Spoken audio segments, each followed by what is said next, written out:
مثلا شیعہ مسلک کے اندر موجود ہر چیز جو شیعہ کے نام پر جو کچھ ہو رہا ہے، یعنی شیعہ کو ہم دو حصوں میں تقسیم کرتے ہیں.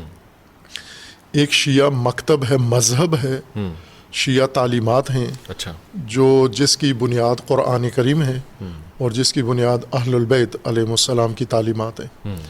یہ شیعہ مذہب کہلاتا ہے، شیعہ مکتب کہلاتا ہے. اور ایک وہ شیعہ کلچر ہے جو عملاً اس وقت شیعہ کے نام پر جو کچھ پریکٹس ہو رہی ہے، لوگ دیکھ رہے ہیں ساری دنیا میں، پاکستان میں بھی. ان دونوں کو ایک نہ سمجھیں، یعنی یوں نہیں ہے کہ شیعہ کے نام پر جو کچھ کہا جا رہا ہے، جو کیا جا رہا ہے، یہ تشیع ہے. نہ، اچھا، وہ منبع الگ ہے.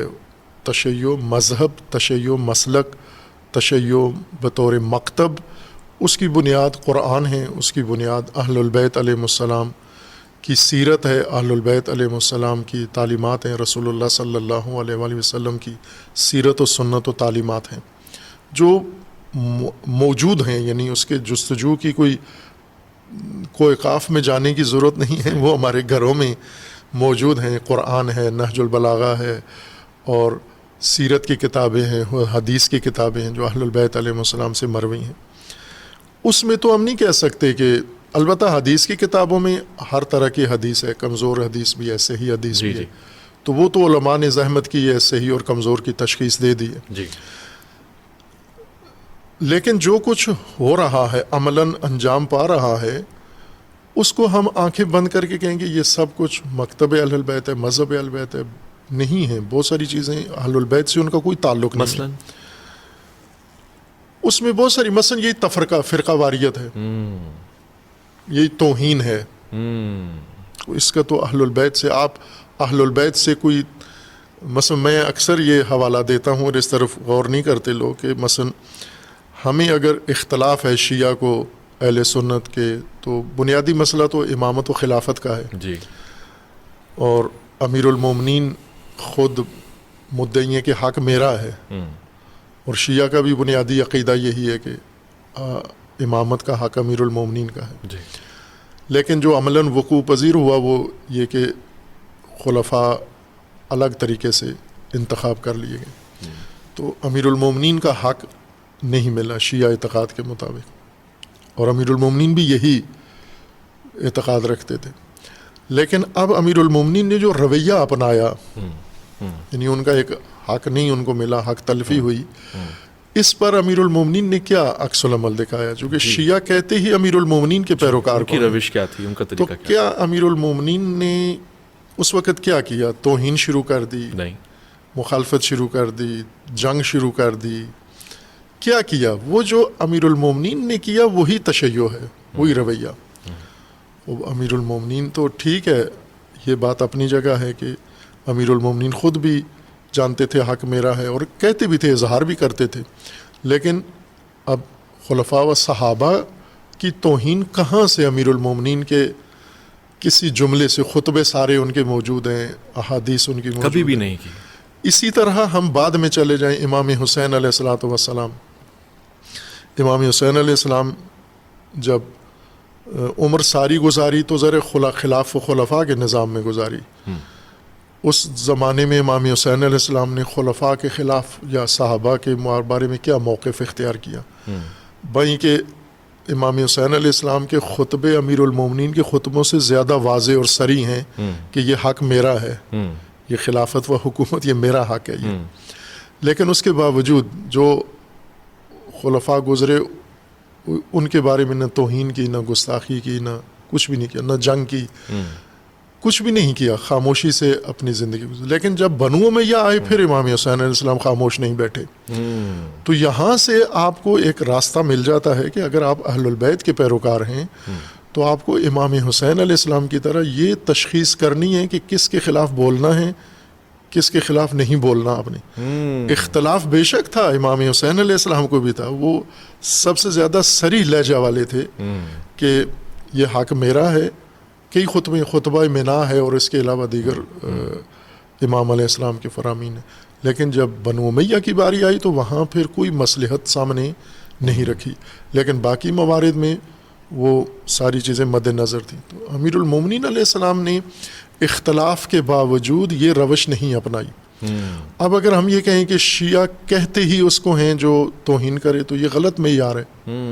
میں پہلے ایک کانفرنس میں بھی یہ کہا تھا کہ اس وقت جو غلط معیار بن چکے ہیں سنی اور شیعہ دونوں کے، کہ سنی اس وقت ڈرتا ہے اہل البیت کی تعریف کرنے سے، گھبراتا ہے. سنی شخصیات وہ اہل البیت کا نام لینے سے پہلے ماحول بناتا ہے، صحابہ کے فضائل شروع کرتا ہے، کہیں رافضی کے فتویٰ نہ لگے، ہاں کہ کہیں میں اس طرح سے متہم نہ ہو جاؤں. اور شیعہ اگر اپنے آپ کو شیعہ ثابت کرتا ہے تو وہ امیر المومنین کی پیروی سے نہیں ہوتا ثابت، وہ دوسروں کی مخالفت یا توہین سے شیعہ کہلانا شروع ہوتا ہے. تو یہ تو دونوں غلط معیار ہیں. سنی بغض اہل البیت کو نہیں کہتے سنیت، اور تشیع توہین کو نہیں کہتے. تشیع اہل البیت کی پیروی کو کہتے ہیں، اور تسنن صحابہ کے احترام و پیروی کو کہتے ہیں. لیکن گستاخی تو دونوں طرف نہیں ہے. یہ گستاخی بنو امیہ نے شروع کروائی ہے.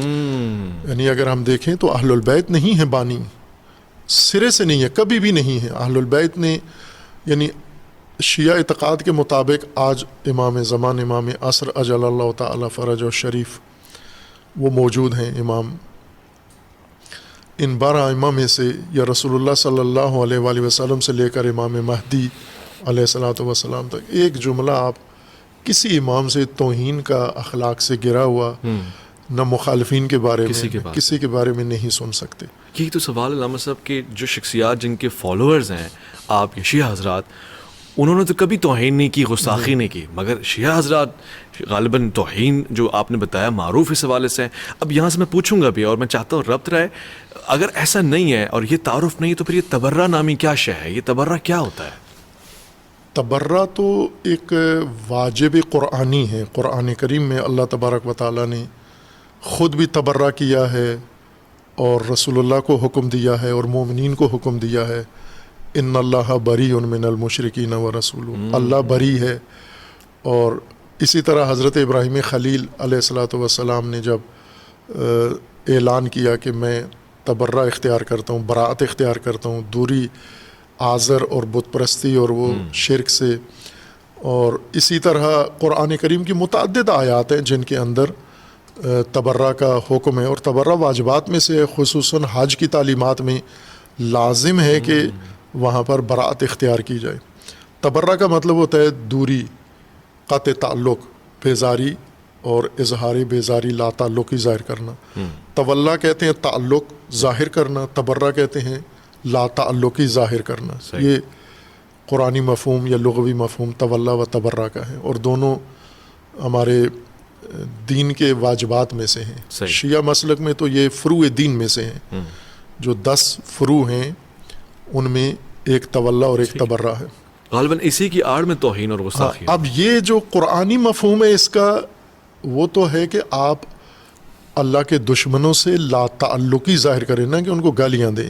گالیاں دینا، توہین کرنا تو کفار کے بارے میں بھی نہیں ہے الاؤ. آپ کسی مشرک کو بھی گالی نہیں دے سکتے. گالی وہ عیب نہیں ہے جو گالی جس کو پڑتی ہے اس کے اندر عیب نہیں ثابت ہوتا، گالی دینے والے کو.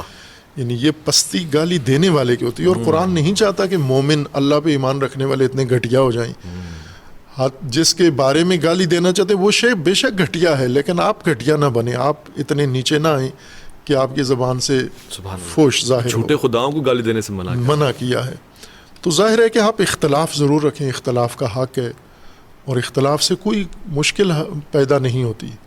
اختلاف بلکہ بہتر مزید راہیں کھولتا ہے انسان کے لیے. اور علماء میں ایک مسلک کے اندر بھی اختلاف ہے، اور مثلا فقہا میں، علماء میں آپس میں ہے. لیکن یہ توہین نہیں ہے، یہ تشیع نہیں ہے. خوب ظاہر ہے جب آپ اس کلچر کو آ کے کہتے ہیں کہ یہ تشیع مکتب علیحدہ ہے، کلچر علیحدہ ہے، تو یہ جو آپس میں ایک کر دیا گیا ہے نا کہ کلچر جو رائج، کلچر سے میری مراد یعنی رائج جو چیزیں ہیں اسی کو تشیع سمجھتے ہیں. میں یہ کہتا ہوں اہل سنت کے علماء کو بھی یہ کہتا ہوں کہ آپ تشیع کو دیکھنا ہے اگر تو آپ اہل البیت علیہ السلام کی تعلیمات کی طرف رجوع کریں.